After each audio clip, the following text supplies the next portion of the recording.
ரசூலுல்லாஹ் இரவிலே கண்களை மூடும் பொழுது இறுதியாக சொல்லுவார்கள், யா அல்லாஹ், அந்த மறுமை நாளின் வேதனையை விட்டு பாதுகாத்து விடு, நல்ல மக்களோடு என்னை கொண்டு போய் சேர்த்து விடு. முஹம்மது ரசூல் அழைத்தார்கள். என்ன மறந்து கொண்டிருக்கிறாய் முஹம்மது ரசூலின் சமூகமே? அழை ஒவ்வொரு பிரார்த்தனையிலும் சொர்க்கத்தை கொடு என்று அல்லாஹ்விடத்தில் கேளுங்கள், வற்புறுத்துங்கள். அல்லாஹ்வை யாரும் வற்புறுத்த முடியாது, ஆனால் கேளுங்கள். என் பாவங்களை மன்னியா அல்லாஹ், தவறோடு குற்றத்தோடு மறுமையிலே வந்தாலும் என் பாவங்கள் அனைத்தையும் கரைத்து நரகத்தின் சுவாசத்தை கூட என்னுடைய சுவாசத்தின் உறுப்பு சுவைக்காமல் சொர்க்கத்திலே விரைந்து செல்லக்கூடியவர்களின் பட்டியலிலே என் பெயரை சேர்த்து அந்த சொர்க்கத்திலும் உயர்ந்த சொர்க்கமாகிய ஜன்னத்துல் ஃபிர்தௌஸை கொடு.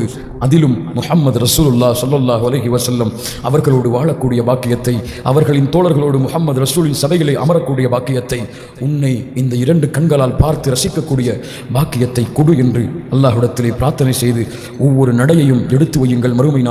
மறுமை நாளை நோக்கி நீங்கள் அதை நோக்கி செல்ல தயாராகவில்லை என்றாலும் அது உங்களை நோக்கி வந்து கொண்டிருக்கிறது.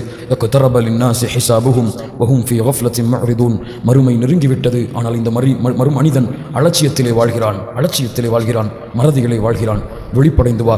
எங்கு பார்த்தாலும் மறுமையின் பேச்சுக்கள், எங்கு பார்த்தாலும் சொர்க்கத்தின் பேச்சுக்கள், எங்கு பார்த்தாலும் நரகத்தை பற்றிய எச்சரிக்கைகள், எங்கு பார்த்தாலும் கணவன் மனைவிக்கு, பிள்ளை பெற்றோர்களுக்கு, இப்படி உலகமெல்லாம் மறுமையின் பேச்சை பேசி மறுமையை குறித்து அறிவுரை செய்து சொர்க்கத்தின் கூட்டமாக வாழ்வதற்கு தயாராக இந்த நிமிடத்திலிருந்து இன்ஷா அல்லாஹ்.